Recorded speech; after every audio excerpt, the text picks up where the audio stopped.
como corresponsal de la revista norteamericana EIL y su versión en español, resumen ejecutivo dedicados a temas como narcotráfico, narcoterrorismo, economía, política internacional, y podría contarles muchas cosas más del currículum de Gerardo Terán, pero voy a dejar que, bueno, él nos comparta su exposición.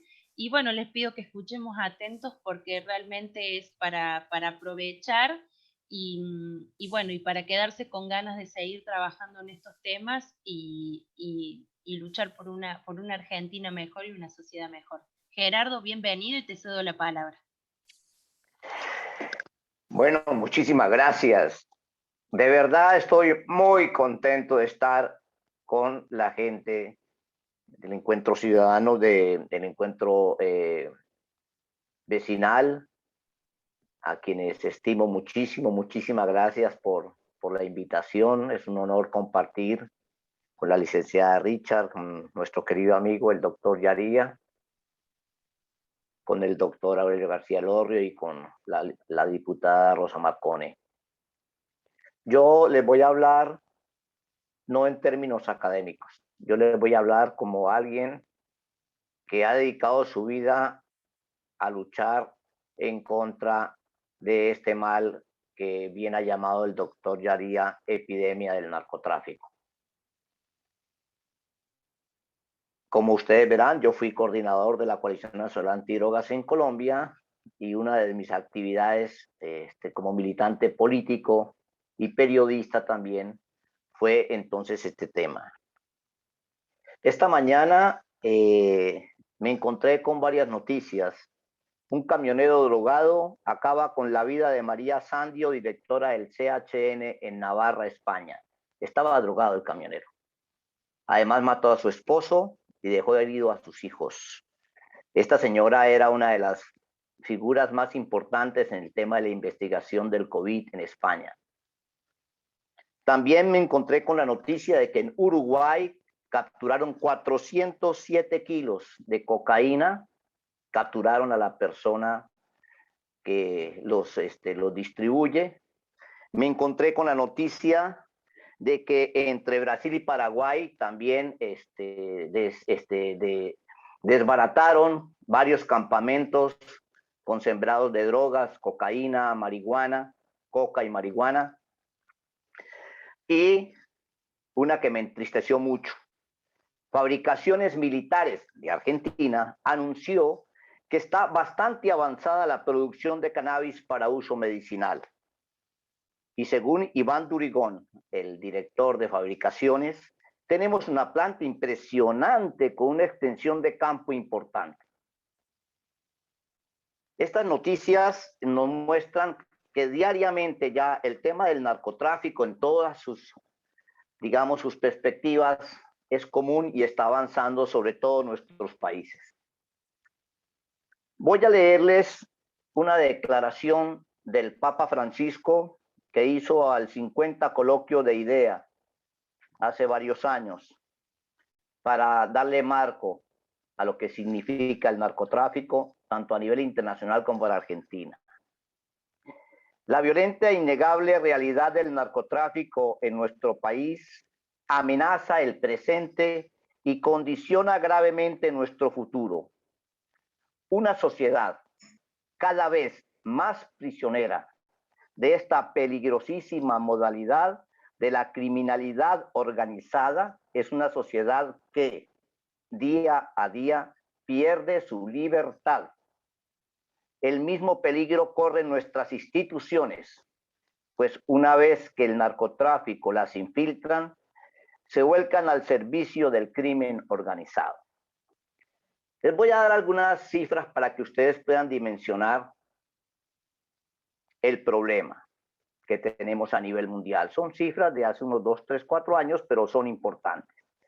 Según la Oficina de las Naciones Unidas contra la Droga y el Delito, 1 de cada 20 adultos, es decir, alrededor de 250 millones de personas de entre 15 y 64 años, consumieron por lo menos una droga en el año 2014.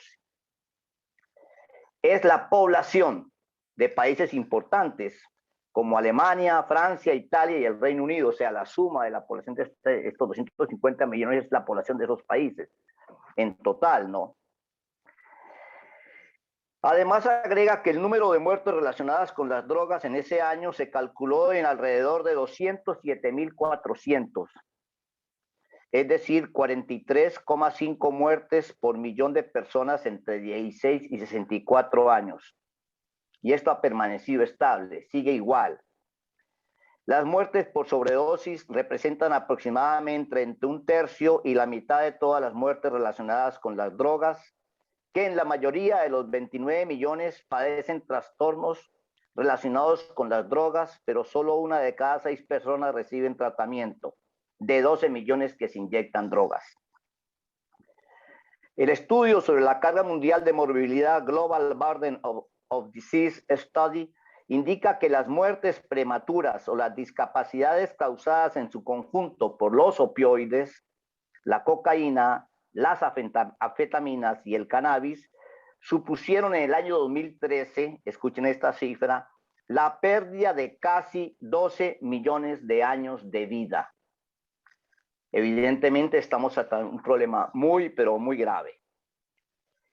Ahora, viendo esta situación es como difícil aceptar las hipótesis de Netflix, de que Pablo Escobar, el patrón del mal, o el Chapo, el mexicano, son los grandes dirigentes creadores del problema del narcotráfico a nivel mundial. No, esto va más arriba. El narcotráfico es un negocio internacional, es una estructura muy importante y que tiene su historia. En 1838, el emperador chino Dongguan, al ver las consecuencias que traía sobre China el opio que traían los mercaderes británicos de la India a China para venderlo en China, producto del pago que los indios le hacían a los chinos por los textiles que se fabricaban en Gran Bretaña, producido con el algodón de la esclavitud en el sur de los Estados Unidos, para que vean cómo es que se estaba integrando a nivel mundial esta economía regida por el Imperio Británico. Esto ocasionó que estos mercaderes de la Compañía de Indias Orientales, que era la estrategia que se venía desarrollando desde la fundación del liberalismo económico británico de Adam Smith, se quejaran ante la reina Victoria, y la reina Victoria le declaró una guerra a la China, que no quiso aceptar sus condiciones. La guerra se perdió. China perdió la guerra y entonces Inglaterra forzó a la China en la negociación a entregarle la isla de Hong Kong. Hong Kong se convirtió a partir de ahí en el centro financiero de lo que después se llamó narcotráfico S.A., que en el año 1971 ya lavaba 200.000 millones de dólares. Se fundó el Hong Kong Bank y el Shanghai Bank, que fueron los originarios del banco que hoy conocemos como HSBC, Hong Kong Shanghai Bank. A partir de ahí empezó la exportación de opio a los Estados Unidos. Es importante tener en cuenta que el Imperio Británico había perdido a su gran colonia, los Estados Unidos, por la guerra de independencia. Y con esta estrategia de empezar a exportar opio, empezó a tener una estrategia de recuperación de esa colonia. En 1875 ya empezaron a censarse 120.000 estadounidenses adictos. Ya a principios del siglo XX, el tráfico de morfina, que tuvo todo un debate en esa época con el tema del opio, porque entonces se empezó a decir que el opio podía curar los dolores intensos, es verdad, y entonces se produjo la morfina y de ahí la heroína, que han producido, en el caso del tráfico ilegal que se ha hecho con estas drogas, millones de muertos en Estados Unidos y en otros países. Con la prohibición que se hizo en los Estados Unidos del alcohol, en ese periodo se generó una estructura de lavado de dinero muy importante a través de los casinos. Puedo dar un nombre, Meyer Lansky, una personalidad muy importante que fue la que dirigió todo este proceso que después permitió que Estados Unidos tuviera la infraestructura para crear una especie de carteles que permitían el ingreso de la droga. En 1950, el señor Julian Huxley, hermano de Aldous Huxley, el escritor de Un Mundo Feliz, miembro del MI6 de inteligencia británica, y John Foster Dulles, el jefe de la CIA, en la alianza que hicieron llamada angloamericana de Estados Unidos e Inglaterra después de la Segunda Guerra Mundial, desarrollan una operación muy importante que se llamó MK Ultra. Con esa operación se desarrolló lo que se ha llamado la contracultura del sexo, el rock y las drogas, que se instala en los Estados Unidos básicamente ya de una forma cristalizada con la aparición del hipismo.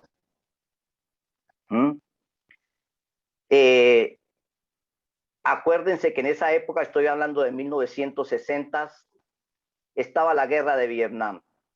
Y hay que ver el papel que han jugado la guerra de Vietnam y otras guerras como la de Corea en la introducción, en el caso de Corea, de la marihuana, y en este caso, la introducción de la heroína. Decía el ministro chino Zhou Enlai al presidente Nasser de Egipto en 1965: algunos soldados estadounidenses en Vietnam empiezan a probar el opio y nosotros los ayudamos. ¿Se acuerda cuando el occidente nos impuso el opio? Nos atacaron con opio y nosotros vamos a combatirlos con sus propias armas.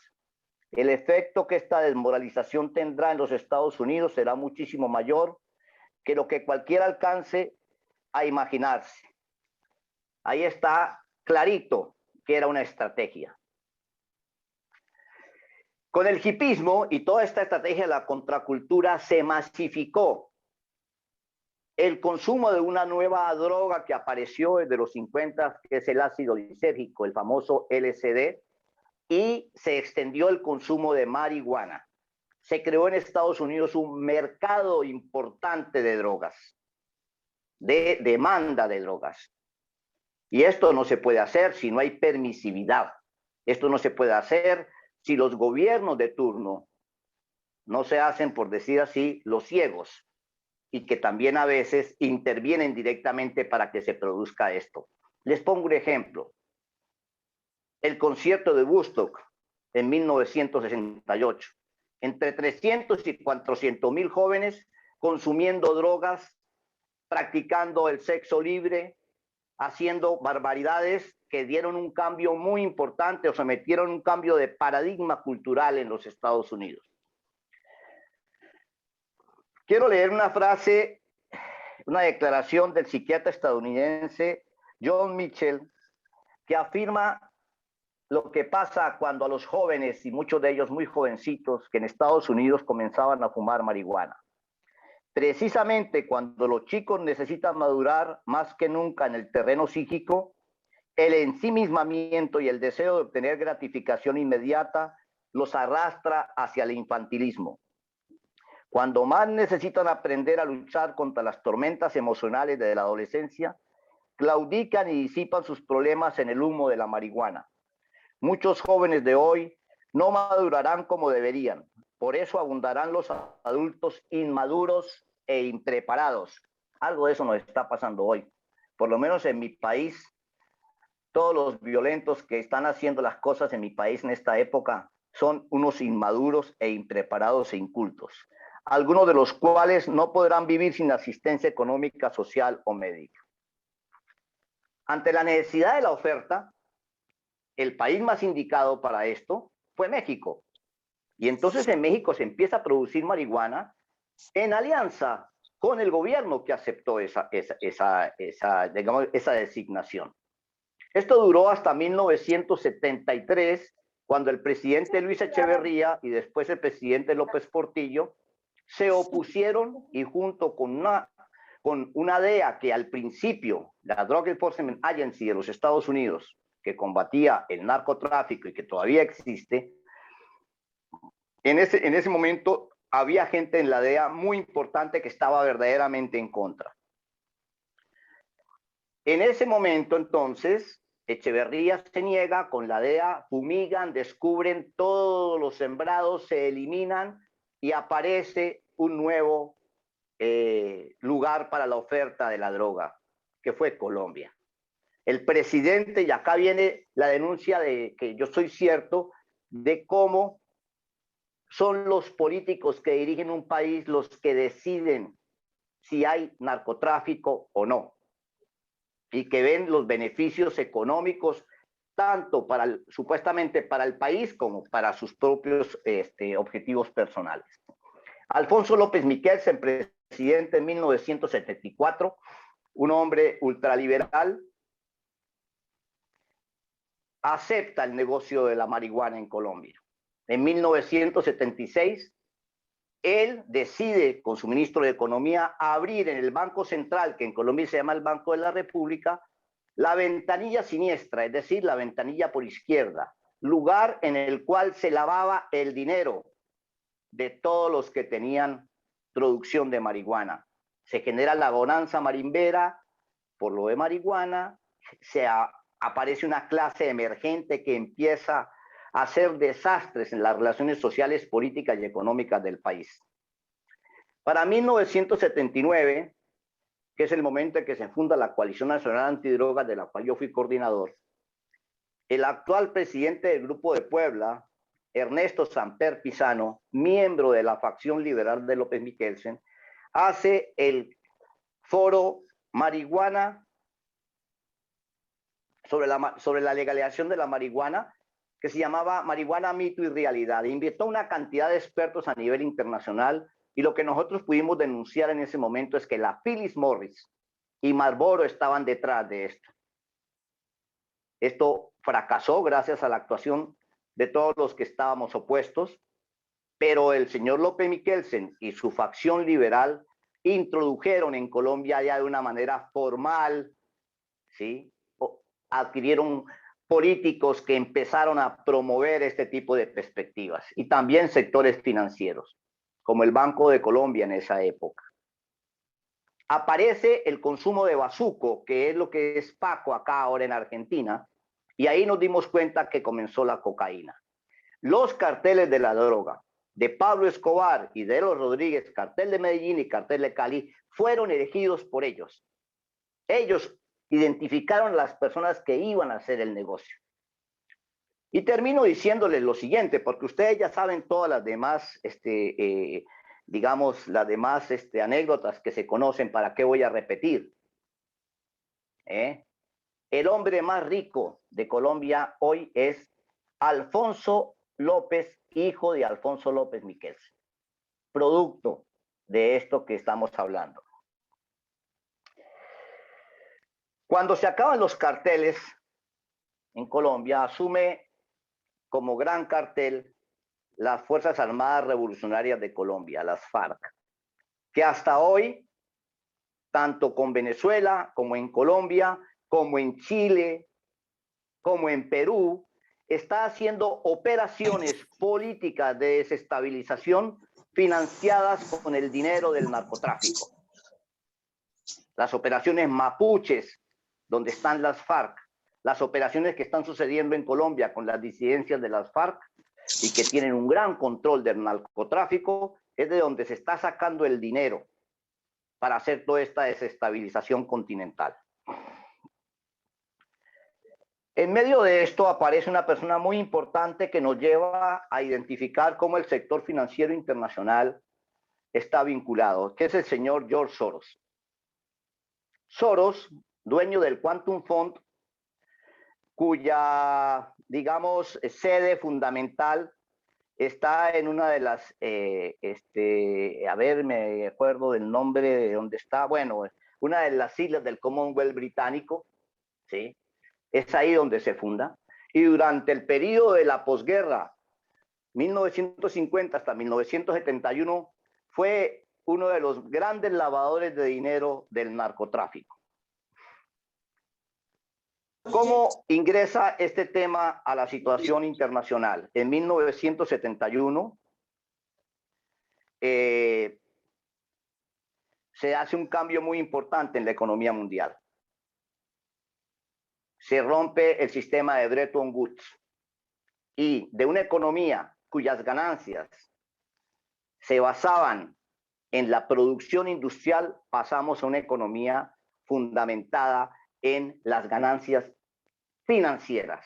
Fue el crecimiento increíble de la deuda externa en todos nuestros países, vino todo el nuevo orden mundial, después la globalización, etcétera. Pero lo importante es que ahí aparece el tema del narcotráfico. Ahí comienza a funcionar a quien ya les mencioné, al HSBC, y empieza a hacerse toda una estrategia de lavado de dinero en donde funcionaba este Commonwealth británico, de las islas del Commonwealth británico, incluido Panamá y otros países que no son de ese Commonwealth, pero también lavaban dinero en sus bancos.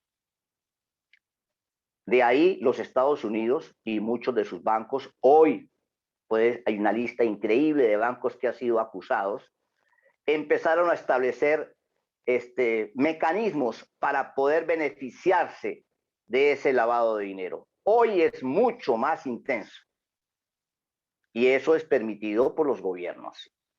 Yo puedo afirmar que los Estados Unidos es una adicta al dinero del narcotráfico.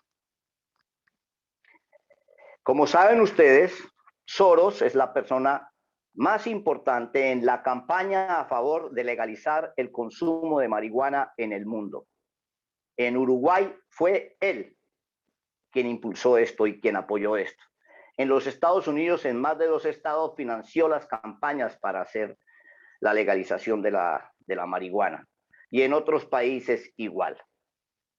Soros es una persona muy importante en el sector financiero internacional.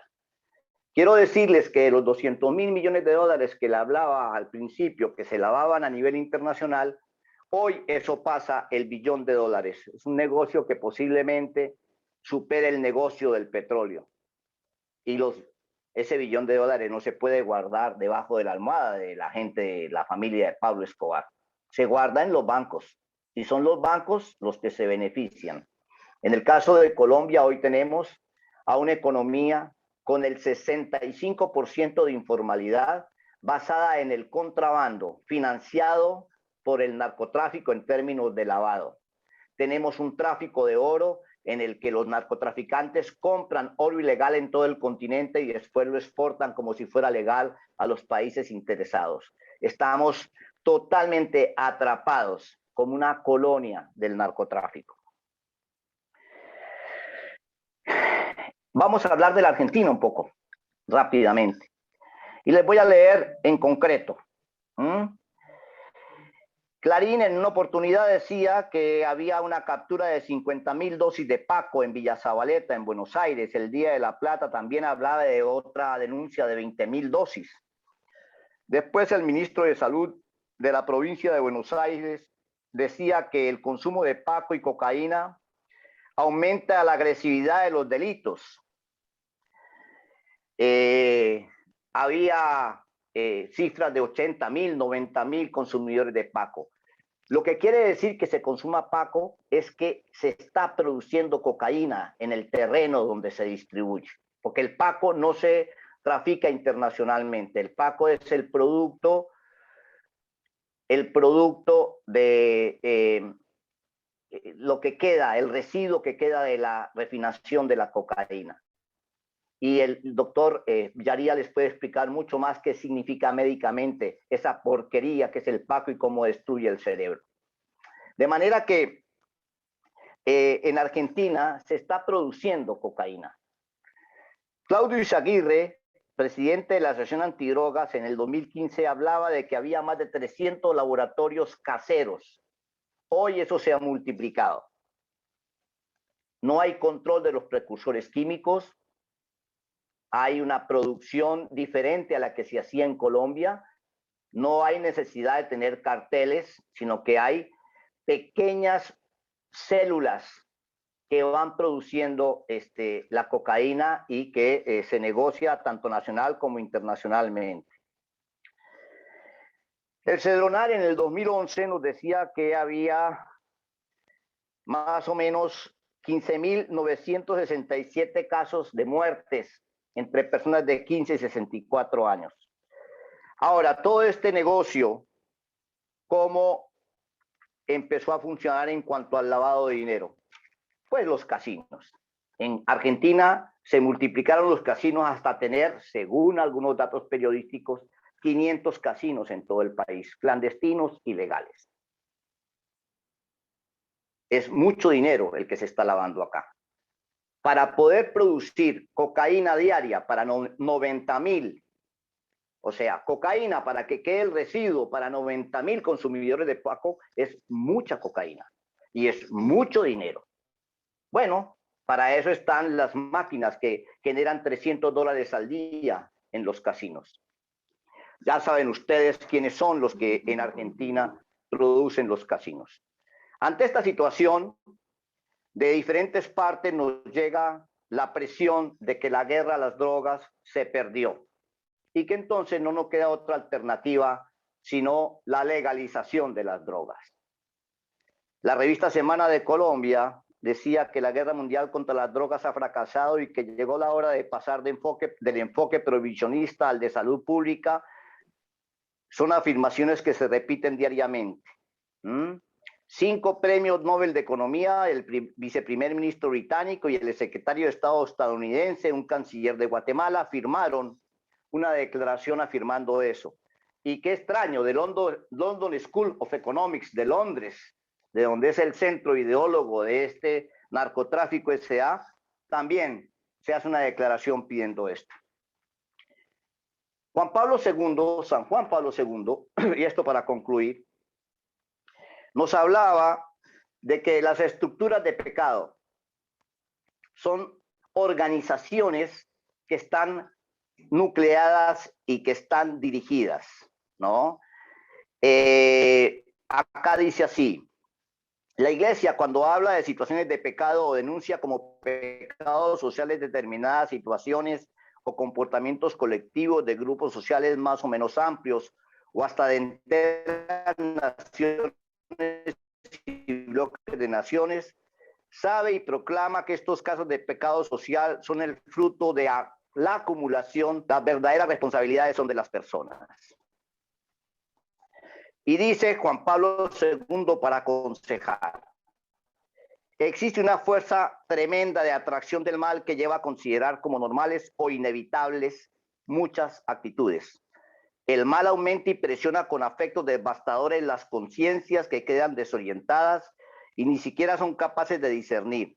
Asimismo, al pensar en las estructuras de pecado que frenan el desarrollo de los pueblos menos favorecidos desde el punto de vista económico y político, se siente la tentación de rendirse frente a un mal moral que parece inevitable. Muchas personas se sienten impotentes y desconcertadas frente a una situación que las supera y a la que no ven camino de salida. Pero el anuncio de la victoria de Cristo sobre el mal nos da la certeza de que incluso las estructuras más consolidadas por el mal pueden ser vencidas y sustituidas por estructuras de bien.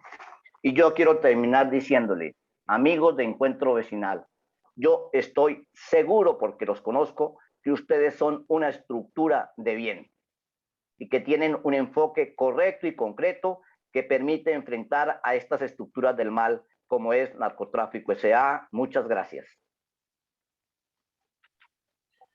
Muchas gracias, Gerardo, por tu exposición. Creo que todo lo que nos has compartido, bueno, nos abre un poco los ojos, nos ilumina, son datos que nos has ido dando certeros, que se pueden comprobar a través del buscador de Google, a través de las revistas y los periódicos, ¿no?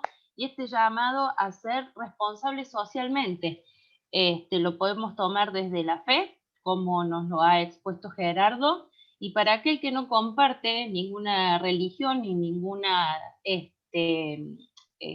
religión o advocación o como le quieran llamar, la responsabilidad social, ¿no? Del cuidado de todos los que formamos parte, en este caso de la Argentina y del mundo, en lo que es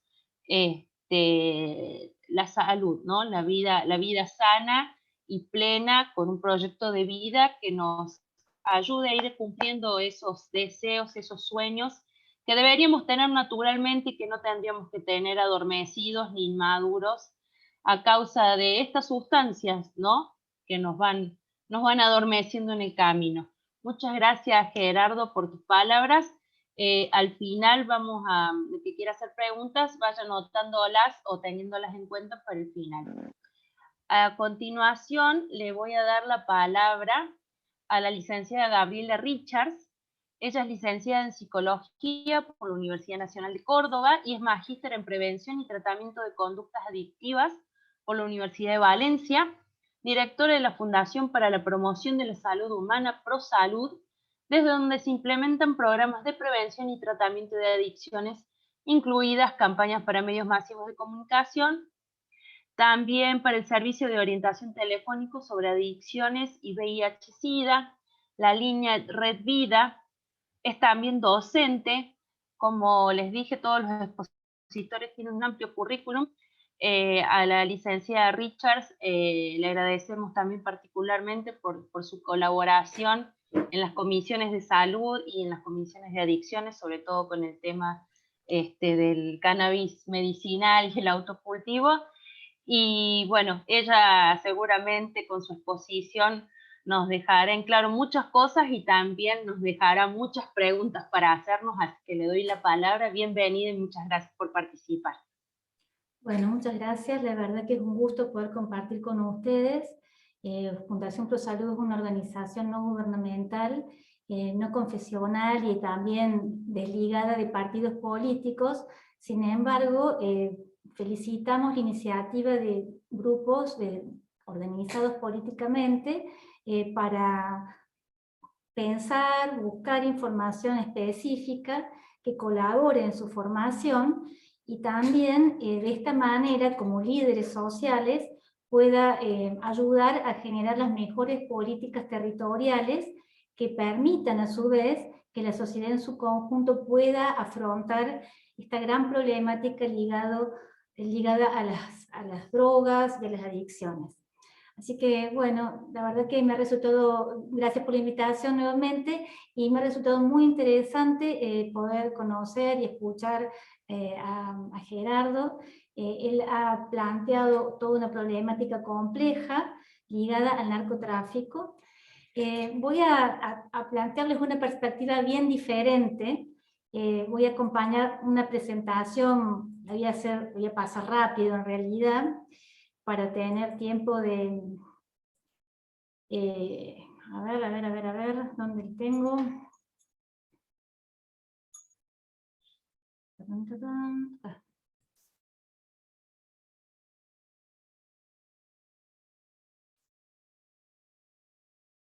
¿Están viendo la presentación ahora? Sí. Bien, bien, bueno.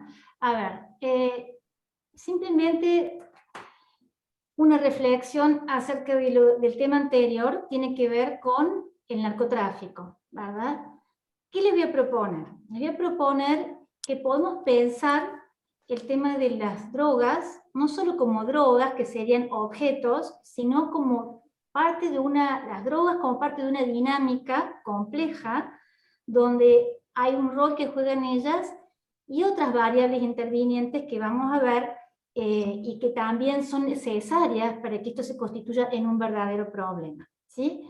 Entonces, no voy a plantear por oposición la cuestión del mercado y del narcotráfico en relación a la salud pública. Les voy a proponer que tratemos de ver todo en su conjunto, y por eso justamente quiero traer como marco, para que ustedes tengan en cuenta rápidamente, que la ONU ha tenido, más allá de todo este gran entramado mercantil que está en todo el mundo, que acaba de describir muy bien Gerardo, también la ONU ve la necesidad de que se desarrollen las sociedades de manera sostenible, y para eso ha identificado 17 objetivos que yo les recomiendo que los tengan en cuenta. Uno de ellos, obviamente, es la salud, porque sin salud el desarrollo no es sostenible. Y esto también lo saben quienes venden drogas y quienes están en ese negocio. Entonces, por ahí están como buscando un equilibrio para que no se les caiga todo su negocio también.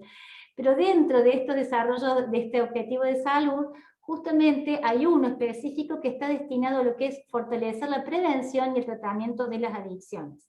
Entonces, esto no es tampoco una idea suelta, una idea que nace de la voluntad y de una lucha heroica, sino que es también parte del convencimiento de los líderes mundiales para que realmente esto en algún momento se pueda ir equilibrando y pueda ir generando justamente para toda la sociedad un bienestar a nivel colectivo e individual.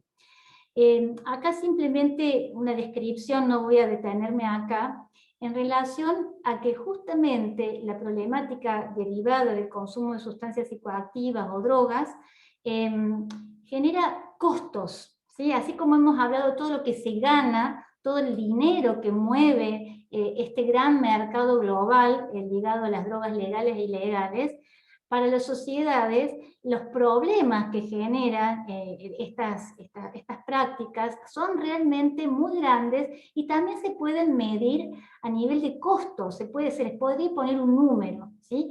Pero estos costos, justamente como lo plantea los Objetivos de Desarrollo Sostenible, podrían ser justamente reducidos, ¿sí? A través del tratamiento y podrían ser evitables esos costos a las sociedades con la prevención, ¿sí? Acá hay una manera de estimar los costos, no me voy a detener en eso, pero justamente quiero que podamos valorar el gran problema, no solamente a nivel humano, que muy bien describió inclusive, por ejemplo, en el caso de la marihuana, cómo afecta a las personas este consumo, como también lo hace el del alcohol y otras sustancias psicoactivas, sino que esto repercute a nivel numérico. Y por eso también es necesario pensar en una perspectiva muy pragmática en la conveniencia de que esto pueda ser reducido. Traigo esto de la teoría ecológica para que justamente podamos entonces avanzar en un análisis que, si bien les adelanto que voy a referirme específicamente al tema de la marihuana, que ha sido uno de los motivos por los cuales nos acercamos y estuvimos dialogando intensamente en estos últimos meses con algunos legisladores, pero me parece sumamente importante encuadrar esto porque ustedes son personas claves en el tejido social. Y es muy importante que, así como fue muy útil esta descripción de cómo el narcotráfico se mueve en sus distintos intereses y estrategias a nivel global, puedan tener en cuenta también los marcos teóricos referenciales que pueden facilitar o obturar determinados tipos de cambios. Por eso la teoría ecológica del autor que estoy presentando acá sirve así simplemente como para que ustedes puedan tener en cuenta cómo los distintos niveles, desde lo individual a lo macro, están interrelacionados entre sí. Y por eso es que a partir de este enfoque ecológico, ¿sí?, quiero plantearles, para que podamos pensar entre todos, dentro de este lío que tenemos acá, que es parte de nuestro cotidiano, ¿qué se puede hacer? Porque acá estamos no solo para resistir, no solo para rezar de que para que esto cambie, sino también para pensar entre todos qué se puede hacer, ¿sí?, de la mano del tratamiento y de la mano de la prevención, que serían como las herramientas que están más a nuestro alcance, independientemente de lo loable que es todo lo que se puede hacer quienes están en su terreno, desde lo que es el control de la circulación de las distintas drogas. Cuando hablo de drogas, hago un pequeño paréntesis, estoy hablando de todas las drogas, ¿sí?, de las drogas legales y de las ilegales. Y esta aclaración no es menor, porque ustedes habrán visto que en muchos casos hay gente que todavía piensa que el alcohol no es una droga, ¿sí? Y entonces es importante, cuando nosotros trabajamos en la comunidad, que podamos entender estas diferencias de pensamiento y luego poder conversar y poder esclarecer estas grandes confusiones que están. Bien. ¿Qué les voy a proponer? Que podamos pensar entre todos como grandes diferencias, ¿sí?, entre lo que son enfoques teóricos, que nosotros vamos a llamar tradicionales, y el enfoque ecológico, que es el que actualmente está colaborando más en la comprensión de este complejo fenómeno donde las drogas juegan un rol fundamental. En el enfoque tradicional, lo que se suele pensar, o lo que se suele observar como si nos pusiéramos unas lentes a través de las cuales mirar, que hay objetos, ¿sí? Objetos que vamos a decir objetos de consumo, si lo queremos llevar a este plano, que hablaba recién Gerardo sobre el narcotráfico, un objeto que diríamos es dañino, es malo, es peligroso, le vamos a poner todas las connotaciones que nosotros creamos convenientes, que es consumido por un sujeto, ¿sí? Frente a esta problemática donde hay un objeto que invita a ser consumido y un sujeto que elige consumirlo, tradicionalmente se establecieron dos líneas de abordaje. Una que se conoce como reducción de la demanda y otra que se conoce como reducción de la oferta. Esta, es importante que ustedes tengan estos nombres, seguramente muchos ya los tienen, pero para que también se vayan profesionalizando como dirigentes y puedan ser interlocutores y puedan esclarecer. Esto que se menciona como guerra contra las drogas es lo que se conoce como reducción de la oferta. ¿Qué es la oferta? Lo que se ofrece como bien, ¿sí? Las drogas que circulan, le hacemos la guerra para que no circulen, para que haya menos. Eso se llama reducción de la oferta. Y como contraparte está lo que se conoce como reducción de la demanda, ¿sí? Que sería justamente trabajar con el clásico di no a las drogas, ¿sí? Para que la gente no consuma y por lo tanto, si no hay demanda, no hay oferta. Y esta parte es muy importante porque nos ayuda a pensar justamente dónde está el sustento de toda esta dinámica que es tan redituable. Porque acá se habló de la importante recaudación que se puede generar a través de la venta de estos productos. Pero la pregunta básica, que ustedes conocen perfectamente la respuesta, es ¿de dónde proviene el dinero que esta gente recauda? Esta gente recauda porque hay gente que hay, por el otro lado, gente que compra esas drogas, ya sean de forma legal o ilegal. Entonces, esta cadena, este circuito, este círculo virtuoso requiere, es imprescindible para que se sostenga en el tiempo, para que sea sostenible y sustentable, de acuerdo a la lógica comercial, que haya siempre consumidores, que gente que desee consumir, que haya demanda. Si se cae la demanda, entonces la oferta queda vacante y no hay ganancia, ¿sí? Entonces esta parte es fundamental y por eso ambas son complementarias. El problema justamente es que tradicionalmente la misma guerra contra las drogas, como se le llamó, no estuvo acompañada por un trabajo sistemático de reducción de la demanda, que ¿qué sería?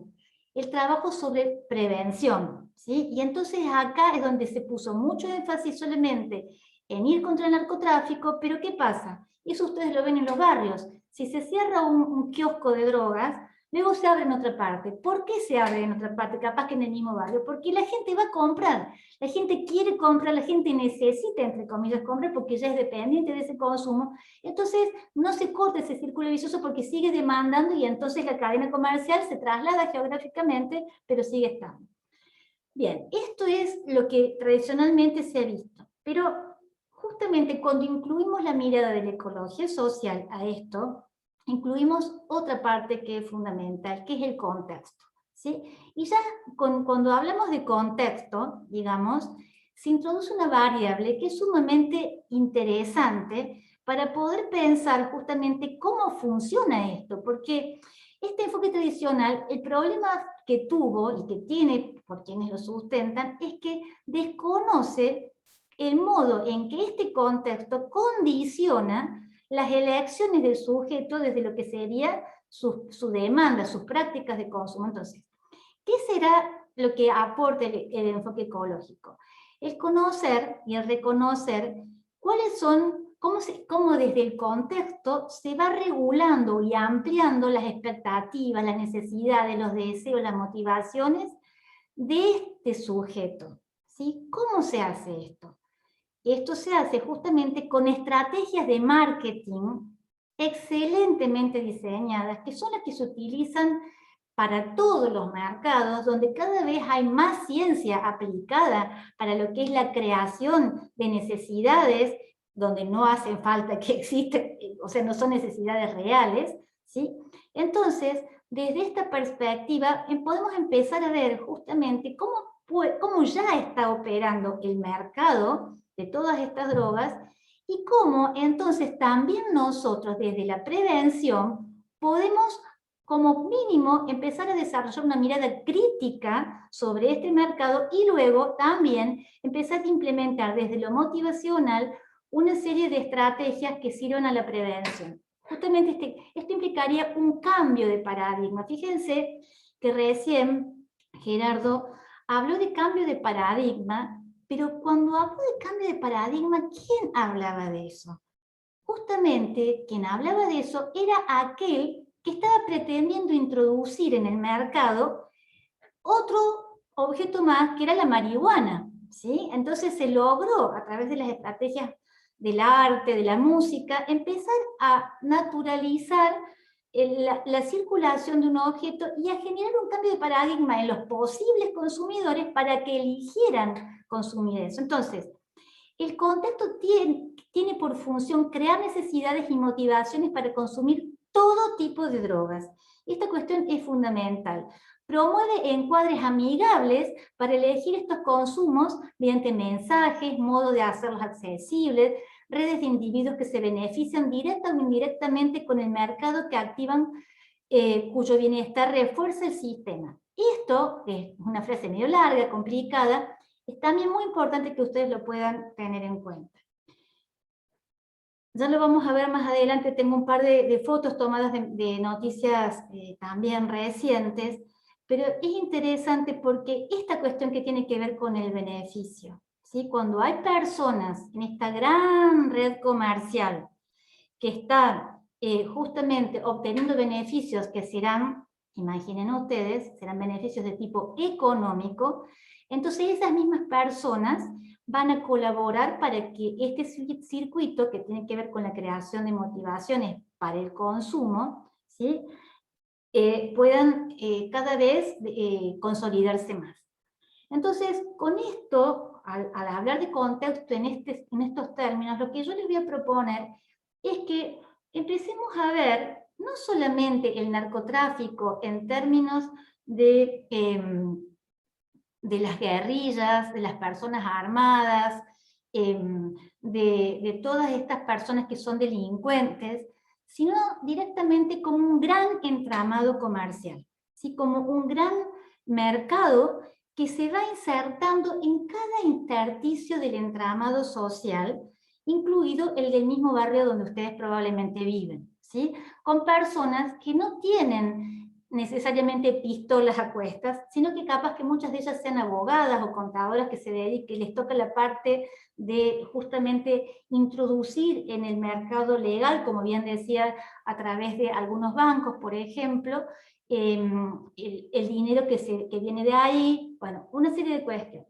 Yo voy a pasar un video, no lo voy a pasar completo, pero quiero que ustedes lo vean, porque justamente en estas estrategias de inserción comercial, bien mencionó a George Soros, el Gerardo, y esto anótenlo, googleenlo, comprendan cómo funcionan para introducir lo que ellos llaman cambios de paradigma, que lo único que logran, lo único y lo fundamental, es que la gente baje la percepción de riesgo respecto de estos bienes de consumo, que no son bienes precisamente, son objetos de consumo que ellos ofrecen, que ellos venden, porque con eso ellos ganan. Entonces, una de las estrategias motivacionales que se han utilizado justamente es la de su fachada de sustancias saludables. Miren este video. Hoy voy a hablar sobre 10 anuncios de tabaco perturbadores. 10 anuncios que defienden que el tabaco va bien para la garganta, para la respiración, hasta anuncios que utilizan más. Número 10. Aquí vemos un anuncio de una actividad deportiva en el que llevan todos publicidad de tabaco. Puede ser que sea algo a lo que estemos acostumbrados, pero que a mí no me deja de a veces sorprender. Ahí lo dejo.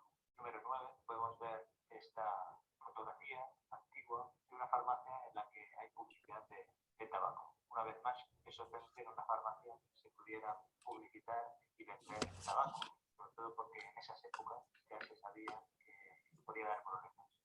Este anuncio en el que se publicita la marca de tabaco para vencer la fatiga y el cansancio, se dice que produce un subidón y que no te afecta nunca a los nervios. Lo que sí que es verdad es que lleva nicotina y la nicotina es un estimulante. La calma que pueda es una trampa que se debe a que lo que calma es la adicción que previamente el tabaco te ha causado o la nicotina te ha causado. Es sorprendente que invitan a ingenieros para invitan a un nadador olímpico, campeón de golf, e incluso dicen que famosos laboratorios científicos confirman el efecto energizante del tipo de tabaco. El cinismo era impresionante. Número 6. Este anuncio es muy interesante. En él dibujan a un señor maduro atractivo y a unas chicas jóvenes. Y dice que es la manera más fácil de estar delgada. Dibujan a unas chicas jóvenes a las que se les aconseja que si tienen ansia por comer algo dulce, que en su lugar lo solucionen con un cigarrillo. Y en la parte de abajo dicen que no provoca irritación en la garganta ni tos, lo cual es añadir cinismo a la hipocresía. En ese momento ya sabía que eso era mentira, sin más comentarios. Número 6. Este es gracioso. Aquí tenemos un pamano. Bueno, no vamos a seguir para no robar tiempo, pero la idea básica, si ustedes toman en cuenta las estrategias de marketing que se aplicaron hace más de 50 años y las que se están utilizando ahora con la marihuana, ven que hay un gran parecido. Y de hecho, muchas de la industria canábica, que en realidad es una industria, tiene sus antecedentes en la industria tabacalera. Muchas tabacaleras están mutando hacia la producción de tabaco porque es más redituable. Todas estas publicidades inclusive tienen la osadía también de poner a los médicos como modelos de identificación, ya que tenemos dos problemas. Por un lado, están mintiendo, porque es como que fuera ellos con su autoridad de profesionales, están diciendo cosas que son falsas, pero a su vez, como figuras, ellos mismos se ofrecen como modelo de identificación. Y esto claramente a un público desprevenido lo toma por sorpresa y genera como la apertura a un mundo de consumo, porque ellos no solamente que lo dicen, sino que alientan a consumir. Le están diciendo, te conviene, vas a obtener un beneficio.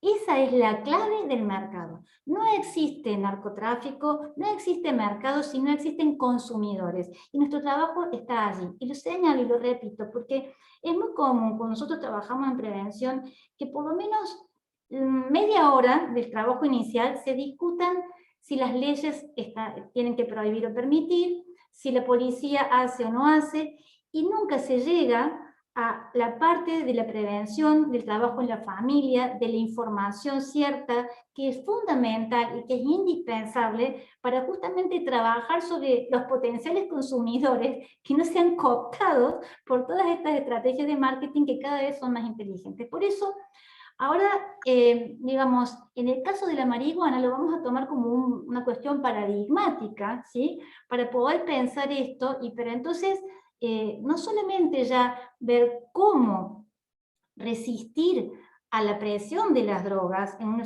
cuestión de aguantar, de generar presión, de luchar, sino también de poder nosotros copiar sus estrategias de marketing para generar el marketing de la salud, ¿sí? Porque la pregunta es, ¿qué es lo que está haciéndose desde las políticas públicas? Esta pregunta la voy a retomar al final, para compensar esta gran influencia que genera el mercado sobre las personas. En el caso de la marihuana, entonces, lo que vemos que se ha producido un gran conflicto que se ha introducido estratégicamente, como bien pasó en el caso de la heroína, digamos, que se utilizaba básicamente para drogarse sin un fin de salud, pero cuando se le dio el formato de morfina, entonces esa fue justo la brecha que permitió para introducir más fácilmente el mercado, que por supuesto siguió fluyendo en su aspecto ilegal, que se mantuvo ilegal porque precisamente no suma en absoluto para el desarrollo social. Entonces, con el caso de la marihuana, se ha utilizado la misma estrategia. Nosotros tenemos corroborado en todos los niveles, incluido en el ámbito académico, donde hay una brecha, donde hay grupos de científicos que han sido cooptados para decir falsedades o sostener medias verdades que no colaboran justamente a la buena información de la opinión pública. Entonces, por un lado, en el caso de la marihuana, es importante, muy importante que podamos separar. Hay una manera de producir que se está investigando todavía, en algunos casos hay conclusiones importantes, en otras no tanto, pero digamos que hay padecimientos, que hay enfermedades que pueden llegar a ser tratadas con fármacos producidos a partir de la planta de marihuana. Pero el problema, que también es de salud pública, que la circulación de marihuana, que no es con fines medicinales ni terapéuticos, realmente está generando estragos.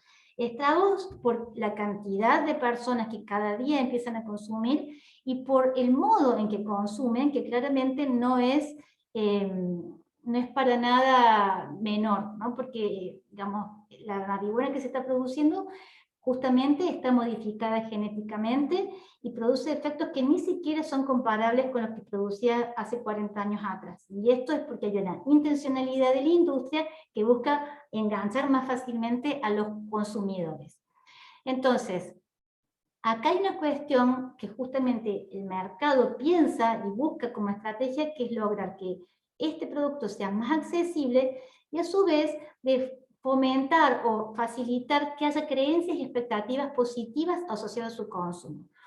Para esto, que es más del orden de lo psicológico, digamos, fíjense cómo será que se han valido de marcos teóricos que es notable como en algunos lugares se han instalado con más facilidad y que se los llama como ligados al paradigma de reducción de daños, no lo voy a explicar ahora, pero donde plantean sistemáticamente la idea de que existen consumos problemáticos, como me planteaba un colega ayer justamente, que es lo mismo que sostenemos nosotros, como si hubiera consumos que no son problemáticos. Esta disociación, este planteo, vamos a decir, binario de consumos problemáticos y consumos no problemáticos, es lo que colabora en gran medida a bajar, digamos, la percepción de riesgo respecto de ciertas prácticas de consumo, donde lo que es el proceso adictivo transcurre, diríamos, de manera invisible, y la gente entonces va calificando como un consumo sin riesgo.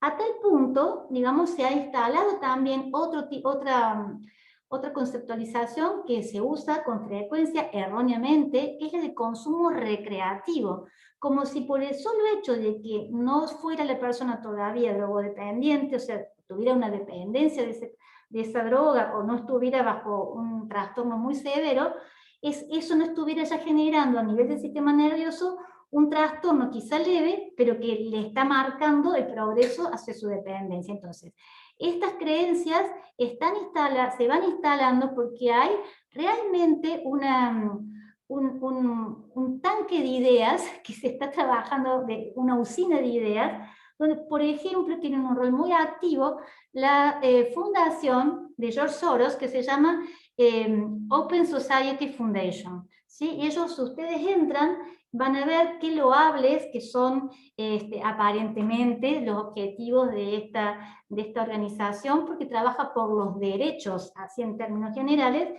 pero cuando uno empieza a observar cómo van ligando ciertos derechos, donde quizás no discutimos mucho, que pueden ser realmente importantes, que se tengan en cuenta, y derivan, como si fuera una lógica consecuencia, a la importancia de que también se haga accesible y se libere el consumo de drogas. Bueno, entonces todos estos beneficios económicos que son la contracara del consumo de drogas, es lo que hace que se sostenga. Y de hecho es tan interesante cómo se va instalando, porque todas estas son noticias que he recogido, son todas recientes, y hasta por ejemplo en el caso de España, o sea, muchas con esto de la pandemia, para el colmo, se ha profundizado la crisis económica, no solo en Argentina, sino también, por ejemplo, en España. Y hay sitios donde se cultivaban rosas, y de pueblos que se van, digamos, quedando sin gente porque no hay empleo. Entonces, en este caso, un inversionista norteamericano que justamente tiene sus fondos en la bolsa y demás, va a invertir para que se empiece a cultivar acá marihuana. ¿Sí? Y como si fuera poco, es tan interesante cómo se va generando una lógica, casi yo diría perversa, pero bueno, es porque nosotros mismos no le estamos dando como un cuestionamiento intelectual debidamente, que hasta las mismas organizaciones de izquierda están adoptando una postura absolutamente mercantilista, pese a que ellos mismos siempre han cuestionado el sistema y la cuestión capitalista y el mercado. Es muy interesante el fenómeno porque ellos dicen entonces defender a los pequeños productores. En definitiva, también están admitiendo que es una cuestión comercial.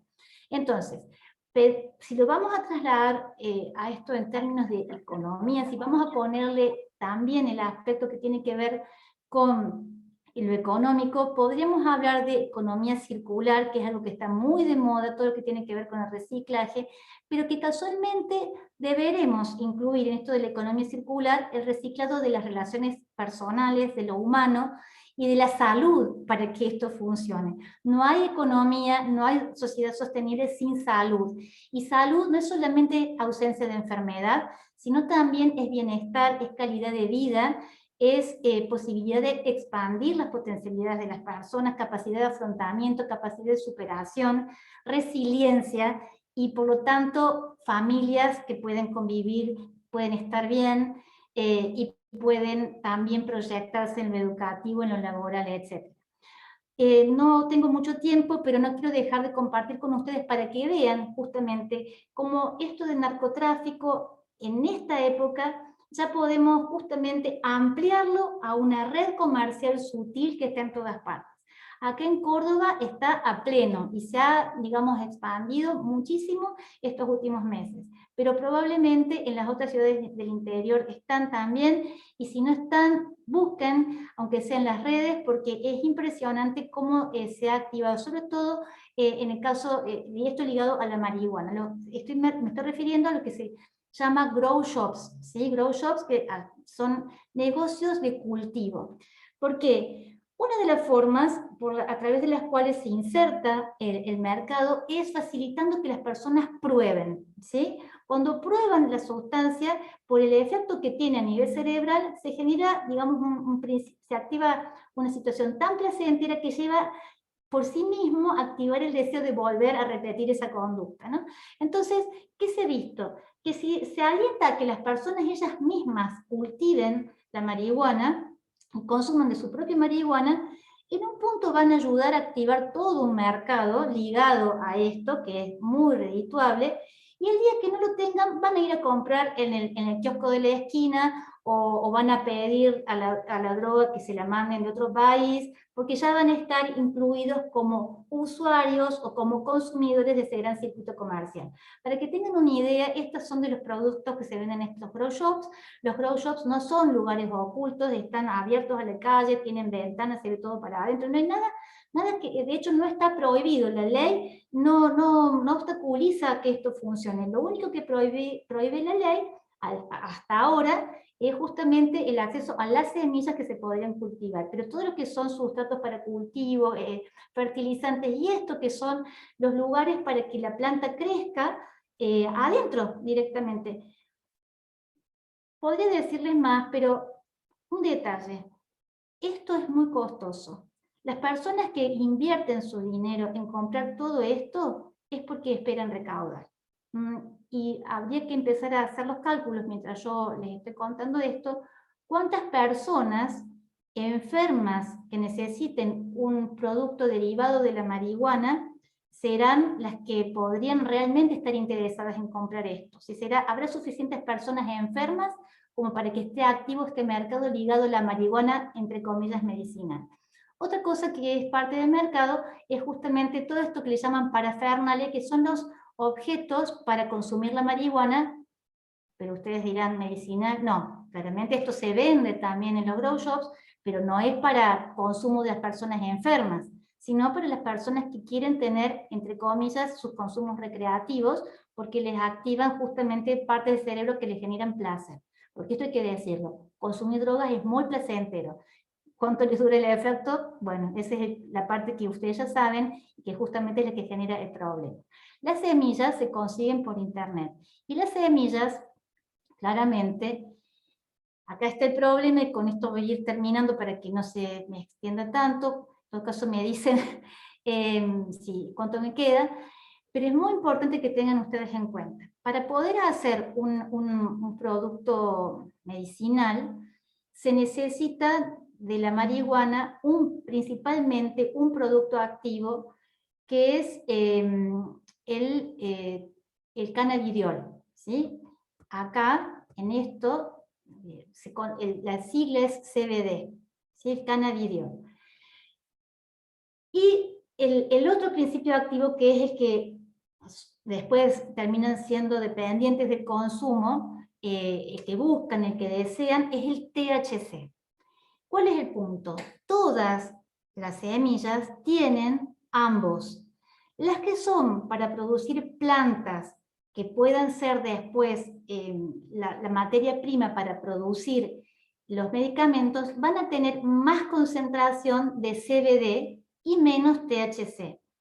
Pero, ¿qué características tiene la semilla y qué porcentaje tiene de cada uno de ellos la planta? Eso justamente está, o sea, a simple vista no se sabe. Entonces, si alguien encontrara unas semillas en algún bolsillo, en alguna caja, en primera instancia no sabría si sería una semilla para producir un remedio o para producir otro tipo de, para que después tener otro tipo de uso. A tal punto es que eso a simple vista, pero el que las compra sabe exactamente, porque ahí se explica qué porcentaje de THC y qué porcentaje de CBD tiene. Y de acuerdo a eso, ya calcula qué tipo de planta, qué tipo de flor va a cosechar, porque ustedes saben que lo que es más buscado de la planta es la flor, porque están las resinas con estos principios activos, y entonces está esperando que dé la flor para poder cosecharla, para poder consumirla o para ¿qué más? Para venderla, ¿sí? Te venden los frascos con las flores, porque acá tenemos otro tipo. Justamente esto se puede aprender, y yo los invito a que ustedes, para que sean realmente inspiradores de un análisis crítico de esto, y también después puedan activar otras estrategias de prevención, los invito a que lean la revista THC.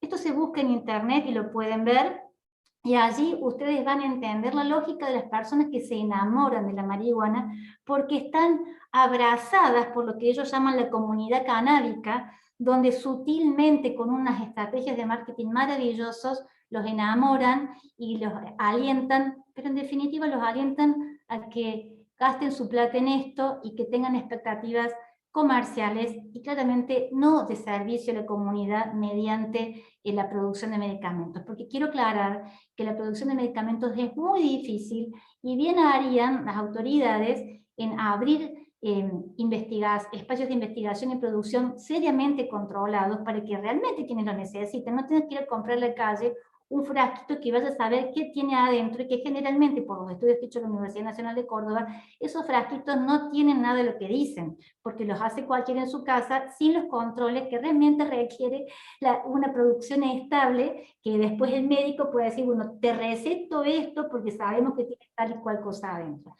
Fíjense cómo las estrategias de marketing inclusive hasta usan cosas tan importantes como la Pascua, en clave de ironía y de risa, cómo hacer huevos de Pascua con marihuana. Entonces,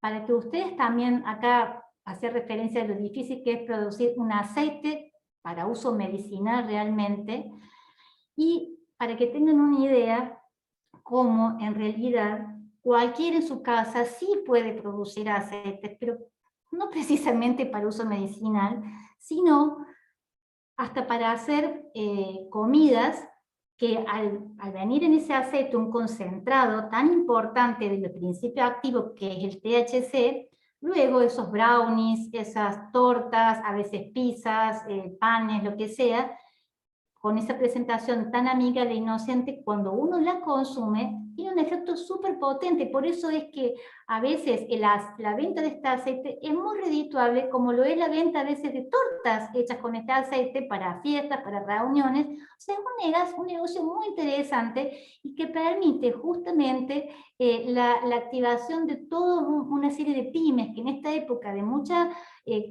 problema de empleo parece apetecible, porque en realidad, para colmo, la verdad sea dicha, las autoridades no están alertando sobre esto y los dirigentes políticos están en gran desconocimiento como para colaborar esta masa crítica que favorezca el cambio. Miren, ¿cómo será esto que hasta la misma revista THC, que siempre estuvo promoviendo la marihuana, legalicen por los derechos de las personas, legalicen por el bien de los enfermos? Miren este título, ¿no les parece como demasiado expresivo? Cosecharás tu sueldo. ¿Este sueldo ustedes creen que es vendiéndolo solamente a las 2, 3, 10, 100 personas que están enfermas y que necesitan el medicamento? Les dejo la pregunta abierta. Fíjense cómo hasta se estimula a que la gente estudie para ver cómo producir distintas cosas a partir de marihuana, pero como si fuera algo muy normal, muy bueno, muy apetecible incluso de manera social, porque entonces ya tendríamos hasta un título de grado por aprender a manejar la marihuana. Pero todo, recuerden, ¿a costa de qué? A costa de que haya gente que la consuma. Si no hubiera gente que la consuma, esto no funcionaría tan fácilmente. Entonces, para ir terminando, ¿qué les digo? Les digo que a lo largo de estos últimos meses nos hemos dedicado a investigar profundamente sobre este tema y tenemos una preocupación muy grande acerca del nivel de desconocimiento que hay sobre este tema. No solo del tema de la marihuana o de las distintas drogas en general, sino que hasta los mismos profesionales de la salud están en desconocimiento de cómo se maneja este mercado y cómo se va insertando en el entramado. Imagínense tan simple este hecho como que un adolescente que va caminando por el barrio y pasa todos los días, cuando va a la panadería, por la puerta de un grow shop. Un grow shop donde la persona que vende también es una persona joven, simpática, en ese momento no está bajo el efecto de la sustancia, y lo que le dice obviamente es para alentar su negocio. ¿Sí? Entonces, esto es muy delicado, porque además a través de las redes también y los medios de comunicación, las películas, las canciones, todo habla de esto, ¿no? Entonces, y a su vez, el desconocimiento que hay acerca de cómo la marihuana actúa en el cerebro, y no necesariamente quemando las neuronas y generando gente deforme, como lamentablemente se dice, sino que de una manera mucho más útil, pero no por ello exenta de gravedad, porque básicamente, como las otras drogas, el gran problema es a que va quitando poco a poco nuestra libertad. Y hoy por hoy parece que la libertad fuera algo sobre lo cual no se habla como un valor devaluado, y eso me parece que también es una de las cosas lindas que desde los espacios de participación comunitaria se puede trabajar. Para terminar, una invitación para que ustedes puedan pensar esto ya sin prejuicios, sin ponerle vueltas al asunto. Esto es un gran negocio, están enganchando a la gente porque no circula la información, y lamentablemente hay grupos que todavía piensan que hablando de valores, hablando de fe, hablando de afectos, hablando de emocionalidad y de cuestiones que tienen que ver con la familia, es suficiente. No es suficiente hoy por hoy. Todo eso es como el cimiento, es la base, es necesario, pero debemos sumar urgentemente a estas cuestiones que siempre, hasta yo diría que funcionaron bastante bien, pero ahora no es suficiente. Hay que sumar lo que llamamos prevención específica, hay que poder hablar de esto, hasta de los grow shops si es necesario, hablar del mercado, hablar de soros, hablar como que no hay que tenerle miedo al narcotráfico como que van a venir y nos van a asaltar o nos van a poner una bomba. No, porque en realidad es la gran red comercial donde después los mismos narcotraficantes, si los llamamos así, muchos de los que están en esa red quieren que sus hijos vayan a buenos colegios, quieren que sus hijos crezcan sanos, quieren que sus hijos estén bien, quieren que sus hijos vayan al sistema de salud y los contenga. Entonces creo que hay que buscar el quiebre por ese lado, porque sin duda nosotros tenemos la delantera, pero tenemos que hacer valer también desde las buenas estrategias de marketing que generemos desde la prevención. Entonces, el desafío es este, ¿no? Cómo pensar un desarrollo sostenible y una economía circular en sociedades donde el rol del mercado de las drogas es más influyente que de las políticas públicas enfocadas en el bien común. ¿Cómo se puede pensar? Porque de verdad es tanta la necesidad de dinero que hay, que hoy por hoy los estados están tomando dinero de cualquier parte, y cada vez que dicen sí a un tipo de dinero y no ayudan a generar conciencia crítica de la educación en la población, nos están metiendo en un pozo del cual es difícil de salir, pero se puede, y se puede justamente de esta manera, trabajando en red y hablando sin miedo de todos estos temas. Así que bueno, muchas gracias y quedo a su disposición para cuanto pueda dialogar sobre esto u otras dudas que hubieran quedado. Muchas gracias, Gabriela. La verdad que impresionante esto de bueno, aprender, de circular la información y el conocimiento, digamos, probado en contrarrestación de lo que escuchamos todos los días, ¿no es cierto?, en los medios de comunicación o en el Vox Populi, digamos, que circula en el barrio, por así decir. Nuestro tercer orador es el doctor Juan Alberto Yaría. El doctor nació en Buenos Aires, es argentino, se graduó en psicología en la Universidad Católica Argentina y se doctoró en su especialidad en la Universidad de Belgrano. Es un incansable trabajador en la lucha contra el consumo de drogas. Esto lo vuelve uno de los referentes más importantes en esta lucha en Argentina. Actualmente se desempeña como director del Instituto de Drogadependencia de la Universidad de El Salvador en Buenos Aires. Es miembro de la Academia de Ciencias de Nueva York. Ha sido presidente de la Fundación Gradiva, dedicada a la rehabilitación y la prevención de la salud mental. Director de la Casa del Joven, Centro de Reinserción Social para el Drogadicto y su familia. Más de 30 años de trabajo. Lo escuchamos, doctor. No sé si me escucha por ahí. Perfecto, perfecto. Bueno, le dejo la palabra. Lo escuchamos atentamente. Le agradezco enormemente al encuentro vecinal, a Gerardo Terán y también a muchos amigos que veo ahí presentes, como mi querido César Tapia, que está acá, que es un luchador en su pueblo, en su ciudad, y que dirige un programa maravilloso de rehabilitación y también de prevención. En realidad, el tema de hoy es vacunas para la prevención. Se habla de las vacunas para el COVID. Yo creo que hay una pandemia paralela, soterradamente no escuchada, y que la palabra vacuna tiene que ver más que nada con una metáfora de lo que necesitamos.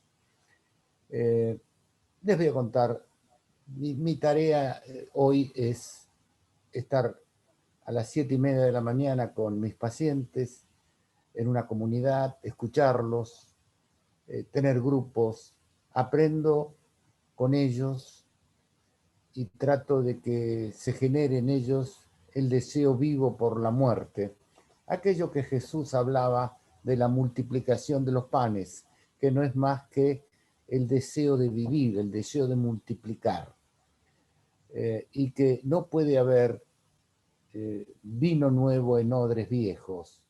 O sea que tiene que haber una posibilidad de cambio en una personalidad para que esto se genere. Un señor me dice, gané mucha plata en Wall Street con las empresas de cannabis. Hoy es muy común que haya empresas mundiales de cannabis. Y frente a mí, llorando, me dice, mi hijo está acá con usted, me dijo hace unos meses, y yo no sabía que en mi jardín de un barrio importante del Gran Buenos Aires tenía plantaciones de marihuana. Mientras el padre ganaba paladas de dinero con el cannabis en las empresas de Wall Street, su hijo se iba atontando con la marihuana. Hoy es un chico vital y el padre está hablando de todo este tema en su familia. El martes a las 7:30 de la mañana me piden una consulta de emergencia. Un chico totalmente, muy inteligente, totalmente aislado, disociado, desconectado, deprimido y solo, que ha ido a refugiarse en la madre. Vive consumiendo marihuana. Establecemos una relación muy afectiva en la entrevista y le digo, vas a tener que dejar la tuca, hablando en el idioma de la adicción. Me mira por primera vez en la entrevista, sus ojos se mueven y me dice, no dejo ni un centímetro de tuca, me la como totalmente, me la fumo toda. La madre me dice, mírele los dedos. Es la pérdida de libertad lo que está en juego. Es la esclavitud de miles de personas a través del engaño que significa el cannabis medicinal, que es una forma como caballo de Troya de introducir la marihuana. Marihuana que introducida en Uruguay llegó a que Uruguay pasara a ser el segundo país junto a la Argentina en consumo de cocaína. El primero es Estados Unidos. Marihuana que es vendida mucho más barato en el mercado ilegal. Por lo tanto, mi tarea creo que es en este momento atender, pero mi mensaje hacia ustedes es que necesitamos una cultura que genere una animadversión al consumo de drogas. Estamos en presencia de una cultura que favorece el consumo de drogas. Si nosotros no entendemos esto, no vamos a hacer absolutamente nada. Hay una progresía intelectual en América Latina que fomenta el consumo de sustancias y que genera la idea de que todo discurso preventivo es un discurso represivo, con lo cual se genera una cancelación de todo aquel que habla de esto. Esto es una estrategia internacional que tiene que ver con cancelar todo discurso preventivo y favorecer todo discurso de banalización de los daños del consumo de drogas. Esto forma parte de esta nueva feligresía que es la progresía cultural en la Argentina, desde todos los lugares de la cultura en este momento. Mi maestro en la vida, tuve muchos maestros en la vida, los primeros fueron mis padres. Uno de mis maestros fue el profesor Castiñeira de Dios.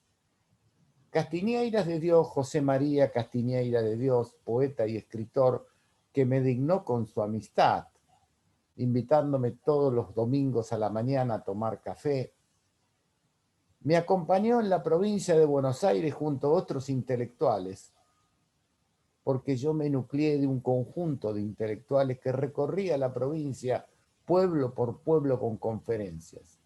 Y este hombre de casi 80 años se entusiasmó tanto con ver miles de padres en reuniones, miles de las asociaciones de padres. El otro día decía en un Zoom que me invitaron para el Día Internacional de la Droga un grupo de padres evangélicos, que había que hacer miles de escuelas para padres y miles de organizaciones sociales ligadas a la prevención de la droga. Y él me decía, Yaría, hay que crear un sistema inmunológico preventivo. De lo contrario, como hay un sistema inmunológico que nos defiende de los virus y bacterias en el organismo, y si no hay un sistema inmunológico cultural preventivo, esto no va.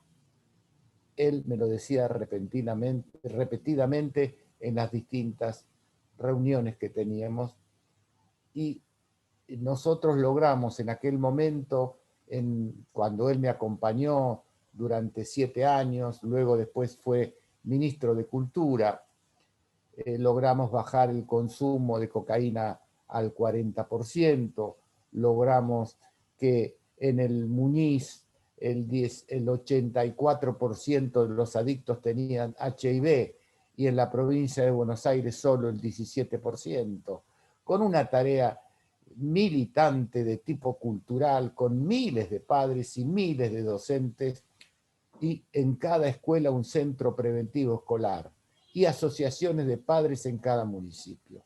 Si no hay una barrera cultural, esto no va. O sea, las drogas son la pérdida de la libertad.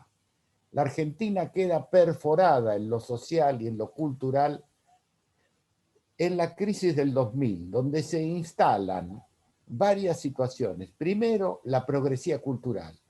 Segundo, las grandes células de distribución. Tercero, la desfamiliarización como uno de los graves problemas de la sociedad argentina.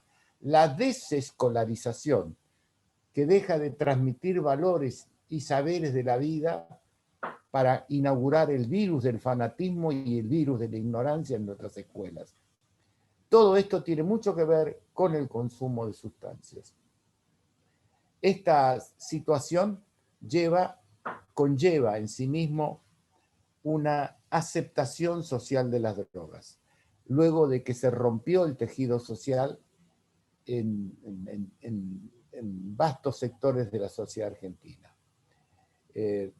Esto es una ingeniería social. Las drogas se distribuyen y siguiendo estrategias de marketing a través, como decía la licenciada Richard, a través de primero un mercado distribuidor y un mercado productor. Con esto no basta. Se necesitan líderes, una élite intelectual que la consuma. En tercer lugar, se necesita unas líderes sociales que lo consumen y líderes intelectuales que minimicen el consumo, los daños del consumo. Y por último, líderes deportivos que lo promuevan. En la Argentina esto fue muy clave. Líderes intelectuales que lo promovieron. Recuerden que en el 95, en plena lucha que estábamos estableciendo, vino un intelectual español que llenó todos, hasta con su hijo, y fumó marihuana frente al televisor. Todo esto es una estrategia de imposición de una cultura de las drogas. Y por último, la implantación en la juventud. Esta implantación en la juventud tiene dos grandes elementos. En los chicos más, podríamos decir, con mayores problemas económicos, van a ser la mano de obra de los distribuidores, como sucede en muchas partes del país en este momento. Y los otros van a ser los que van a consumirla en mayores cantidades.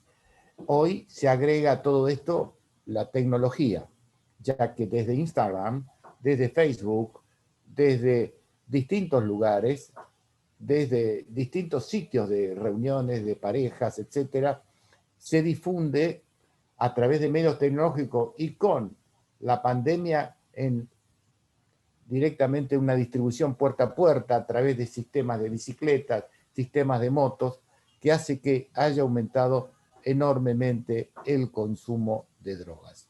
Pero esto implicó una ingeniería social.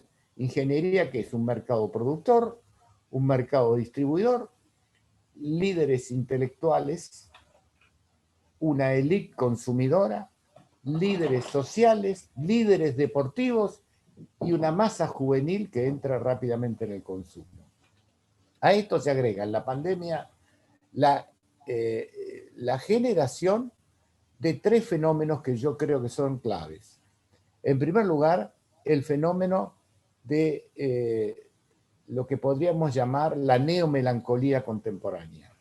Estamos en presencia de una pérdida del sentido de la vida. No es la melancolía del remordimiento, es la neomelancolía de la pérdida de sentido, de la pérdida de finalidad. Es el deseo muerto, no es el deseo que está en el Evangelio de multiplicación de los peces o multiplicación de los panes. El hombre es deseo vivo, el hombre es deseo de otros, es deseo para otros. Hoy hay muertos, seres muertos, y cuanto más marihuana fuman, más muertos se convierten por dentro. Entonces estamos en presencia de una situación de neomelancolías.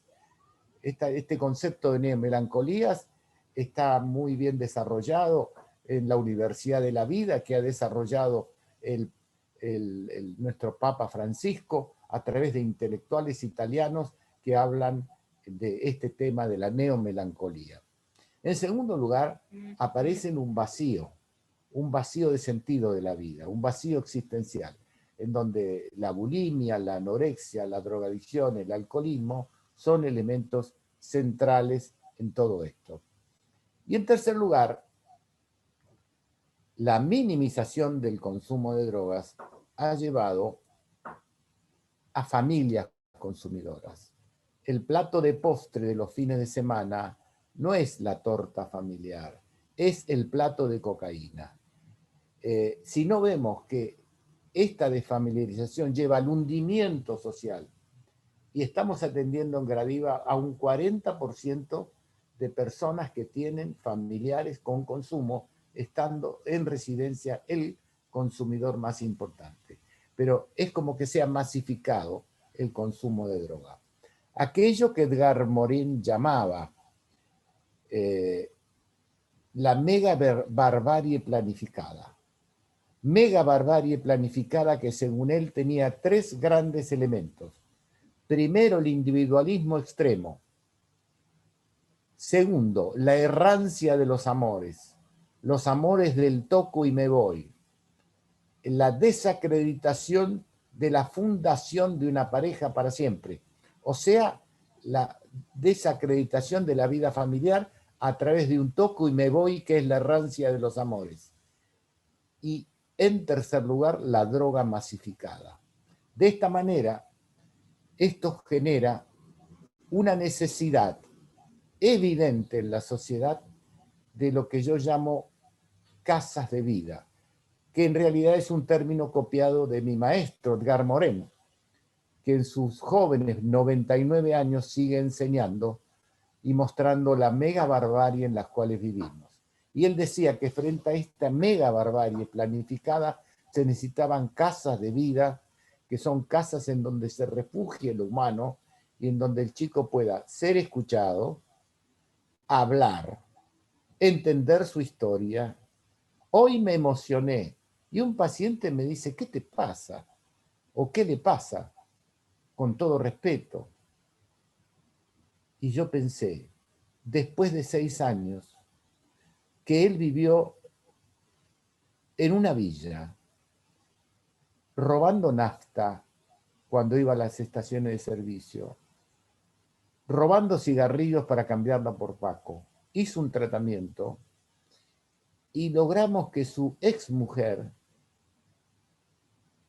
le ofertara que vuelva a ver a su hijo.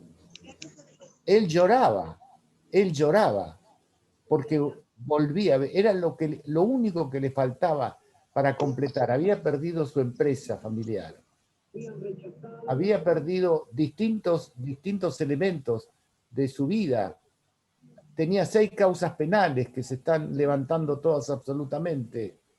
La madre no lo recibía. La hermana no quería saber nada con él. Había quedado solo con el Paco dentro de una villa.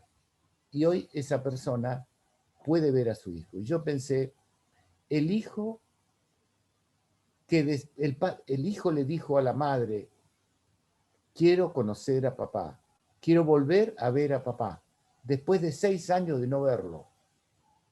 El hijo que busca al padre y el padre que busca al hijo. Bueno, todos estos son conceptos fundamentales hoy para entender lo que pasa en esta errancia de los amores y lo que la droga hace como elemento de una cultura que ha privilegiado la renta, la ganancia, por sobre todas las cosas. Y que nuestra voz es muy inaudible. Es una voz inaudible porque el discurso cancelatorio nos ha frenado absolutamente. Este sistema inmunológico cultural se tiene que dar a través de todos los sistemas sociales. O sea, desde la escuela, desde los padres, desde las organizaciones sociales. ¿Por qué se puede prevenir el cáncer de mama? ¿Por qué se puede prevenir el cáncer de próstata? ¿Por qué se puede prevenir todo aquello que sea dañino para la salud, la hipertensión, la diabetes, pero no se puede prevenir el uso de drogas? Porque hemos caído en la trampa del discurso cancelatorio, en donde de esto no se debe hablar. Y la prevención inespecífica que hablaba antes la licenciada, la prevención específica, que es fundamental. Se necesitan miles de comunidades terapéuticas y no se pueden abrir, salvo en la provincia de Córdoba, que en ese aspecto es un ejemplo. Se necesitan miles de casas de vida. No es un tratamiento que un paciente vaya a un hospital, le den un suero y entre febriles y un consumidor elijan al febril porque no hay lugar, y un suero y un calmante y al otro día a la calle para volver a consumir. No, esto no es un tratamiento. Por lo tanto, necesitamos líderes en la sociedad que nos ayuden a enfrentar esta situación. Líderes que tienen que surgir de una planificación. Las sociedades, yo sigo los estudios de una universidad americana que estudia una ciudad todos los años. Si manteniendo los puntos de venta estables, depende la cantidad de consumo del discurso preventivo social que se haga en una comunidad. A mayor discurso preventivo social, baja el consumo. A menor discurso preventivo social, con la misma cantidad de puntos de venta, aumenta el consumo. Por eso es que hay un discurso cancelatorio hacia todo lo que sea preventivo. Porque cuando usted organiza una sociedad preventivamente, baja el consumo. La sociedad nuestra está totalmente apática frente a una situación de muerte generalizada. Ustedes no saben la cantidad de muchachos jóvenes que han perdido, quizá para siempre, zonas centrales de su cerebro para el control de los impulsos, para la planificación de su vida, como es el lóbulo frontotemporal, y que están viviendo de un carné de discapacidad. O sea, estamos mandando a hacer carné de discapacidad a muchachos de 24, 25 años y que han quedado sin capacidad para trabajar, para disciplinarse en la vida y para tener una rutina de vida sana. Uno de mis maestros, Gabriel Najas, se enfrentó con toda la membresía de Hollywood. En Hollywood decían que había surgido un nuevo champán, que era la cocaína. Y él discutía con todos los líderes de ese momento, de la década del 80, que es donde se implanta, incluso en la Argentina. Vean toda la cantidad de jugadores, de ídolos muertos, incluso por la cocaína. Y él decía que eso era una locura, y todos se reían de él. Hasta que empezó a trabajar con ratas, y descubrió, en un trabajo histórico, que las ratas dejaban de comer con tal de consumir y se morían consumiendo. Esto está pasando hoy.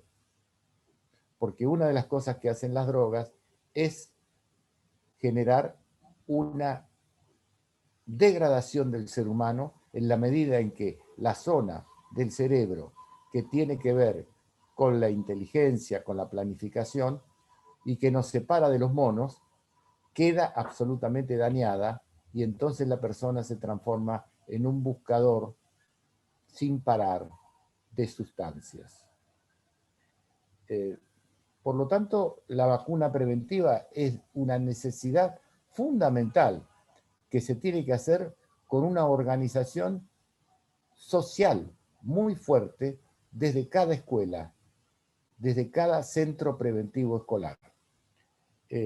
Un poco este es el mensaje que quería dar, y bueno, estoy a disposición de ustedes porque yo dentro de unos minutos tengo que entrar en otro Zoom que me están esperando, y les agradezco mucho este mensaje que pude dar.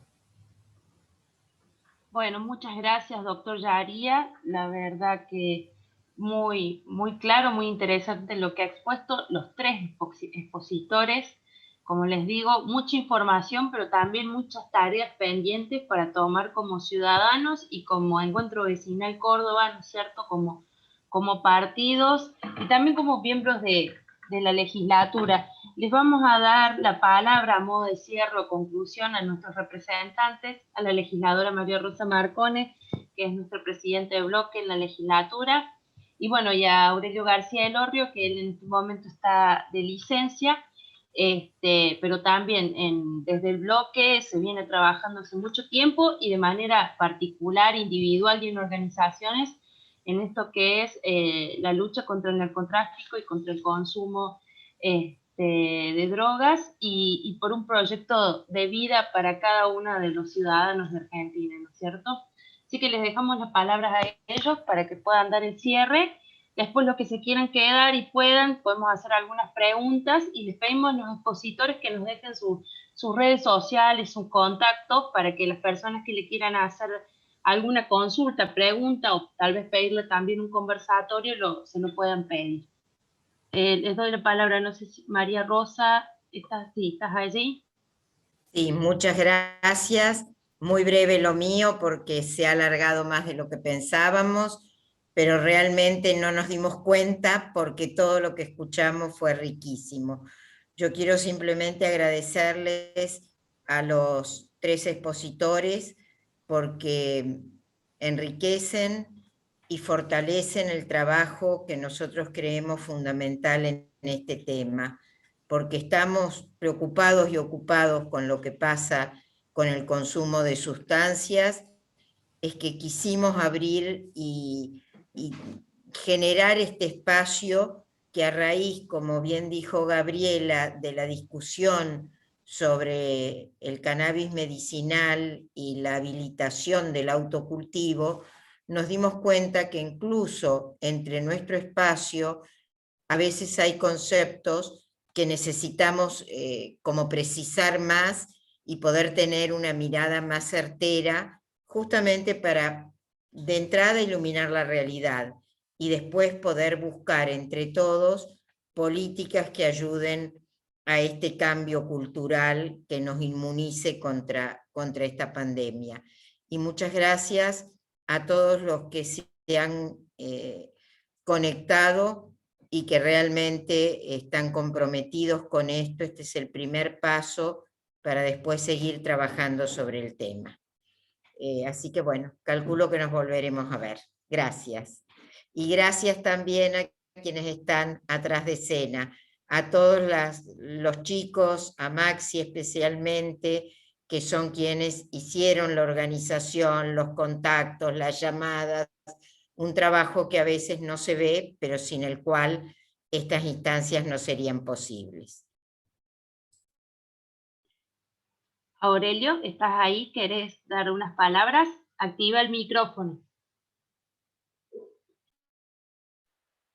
Con un agradecimiento grande a los disertantes que nos recuerdan y nos reflejan un problema acuciante que fue uno de los motivos que nos llevó a la fundación de este partido y a llegar a la legislatura. Encontramos en estos 10 años, encontramos lo que nunca pensábamos que íbamos a encontrar. la insensibilidad del poder político. La insensibilidad absoluta del poder político en esta provincia. O sea, ese era un dato de la realidad que no está en nuestros entusiastas análisis iniciales. Íbamos a trabajar estos temas, preveíamos muchos tipos de dificultades, nunca preveímos o previmos que el tema central, el que no permite avanzar ni básicamente en la solución de los problemas, es la profunda insensibilidad del poder. No obstante, en estos 10 años, algunas cosas logramos en esta legislatura de Córdoba. Primero, lo que logramos, hasta donde pudimos penetrar la insensibilidad del poder. Pero logramos que lo designaran al secretario de Adicciones que tiene la provincia, que evidentemente es un hombre comprometido con el problema. Eso ya es un hallazgo, que hubieran elegido a alguien que realmente le preocupe el tema. Y después que le hubieran dado algo de presupuesto, porque hasta que nosotros entramos a esa legislatura, no tenían ni presupuesto la Secretaría de Adicciones. Era una cosa burladería. Y ahora uno ve y ha podido ver cómo este hombre, que lo han sostenido ya en dos mandatos, eso también lo han sostenido en 2 mandatos, le han dado alguna continuidad. Así que pienso que cuando Quijena deje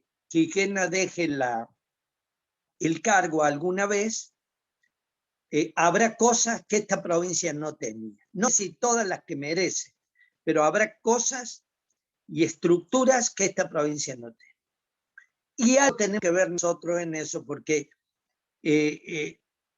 nuestra posición crítica contra el gobierno y nuestro apoyo a Quijena de alguna forma contrabalanceaba también la presencia de él en el cargo. En segundo lugar, tuvimos que ver, ya no con el aspecto sanitario que encabeza doctor Quijena, sino con el aspecto represivo. Nosotros insistimos que debía tenerse mayor presión contra el narcotráfico en esta provincia. Nos contestaron con ese fuero antidrogas que, claro, tampoco prevíamos que la insensibilidad del poder político iba a estar también en la policía antidrogas. ¿Por qué? Porque la conducen ellos. Entonces, los instrumentos están. Lo que no funciona es el compromiso personal de la dirigencia. Y donde realmente fracasamos, pero del fracaso se aprende, y se aprende muy mucho, porque de nada sirve soñar con la propuesta que nosotros teníamos para la prevención inespecífica en materia de trabajar con los chicos, proyecto de vida, cuando uno desconocía la psicología del poder. Seguimos creyendo en nuestro proyecto y ahora conocemos la psicología del poder, lo que nos permite pensar, mientras no crezcamos políticamente y no tengamos más volumen en la consideración del poder, mientras eso no se usa, no podemos lograr romper la insensibilidad del poder. A mí hay gente que me cuestiona sensatamente, me dice, pero ¿cómo? Usted durante muchos años de su mandato enfrentó el problema del narcotráfico con nombre y apellido, la cadena de comercialización, etc. ¿Por qué se cayó? ¿Por qué empezó a hablar de la corrupción en la provincia de Córdoba? ¿Saben por qué? Porque cuando vos lo ves que el poder político está aislado, arriba de una palmera, en un sinfín de negocios, absolutamente aislado de los sentimientos más primarios de la gente que sufre, vos decís, les voy a mover la palmera, voy a trabajar incesantemente para que nos presten atención. Y ahí decidimos de hablar y hablar de la corrupción estructural de Córdoba. Todo tiene un porqué. Cierro con esto. Nosotros, la gran lección que nos dejan estos primeros 10 años en este trabajo que llevará 500, es saber que la sensibilidad del poder frente al sufrimiento más primario de un niño, de un joven, etcétera, etcétera, etcétera, solo se consigue con cambios políticos muy profundos, donde una nueva dirigencia que sienta los problemas se ponga en el lugar decisorio. Porque mientras esa dirigencia se mantenga, carecen de sentimientos básicos. Y eso ha sido mi gran sufrimiento y frustración durante estos 10 primeros años de la legislatura de Córdoba. Les mando un fuerte abrazo y aprenderemos de nuestros fracasos. Y ya sabemos dónde están las soluciones. Gracias. Muchas gracias, Aurelio, por tus palabras. Como verán, se extendió un poco esta jornada virtual. Les vamos a pedir que nos manden por privado las preguntas que les hayan surgido y les vamos a enviar el material que nos han enviado los expositores, que seguramente allí habrá muchas respuestas, y las preguntas que ustedes nos manden también van a servir para armar otras jornadas, tal vez con cuestiones más específicas. Esto vamos a hacer de esta forma porque, como les decimos, se ha extendido este Zoom y hay muchas personas que tienen que sumarse a otro Zoom o hacer otras actividades. Les queremos agradecer a todos por la participación, especialmente a los 3 expositores. Quiero también saludar y agradecer la presencia de Marivilia desde México, que tuvimos la oportunidad de conocerla hace unos años atrás en el Foro América Latina Libre de Drogas, y es una alegría que se haya sumado. Bueno, a César Tapia, que el doctor Yaria también lo mencionó, que también participó con los videitos y todo el contenido virtual para la Semana de Prevención del Consumo de Drogas.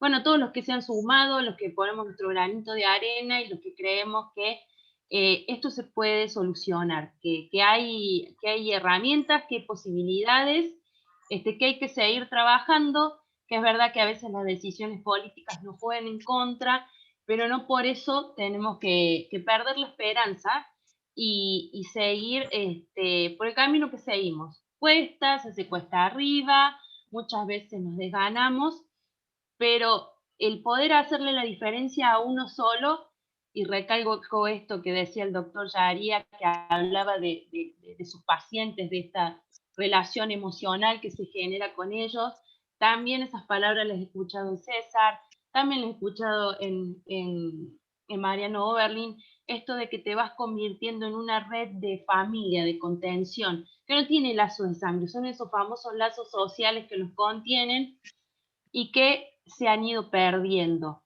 y que se pueden volver a recuperar, porque tenemos experiencia de ello y hay que seguir trabajando. Así que, bueno, como nuevamente darle las gracias, seguirlos invitando a participar y seguirlos invitando a trabajar, porque la tarea es mucha, se necesitan muchas manos, y con esperanza. Como decía algún líder por allí, hace más ruido un árbol que cae que un bosque que crece. Bueno, somos un pequeño bosque, ¿cierto? Vamos creciendo de a poco, vamos haciendo acciones concretas, y creo que eso se va notando, por eso nos vamos uniendo de distintos lugares del país, de distintos lugares del mundo, de distintas confesiones, cosmovisiones. Hoy estamos acá. Entonces es posible trabajar juntos en esta problemática y salir adelante. Les mandamos un abrazo grande a todos. Seguimos en contacto, manden sus preguntas, sigan las redes, no se queden con dudas, manden inbox, googleen, que para eso estamos, y bueno, un abrazo grande, nos vemos.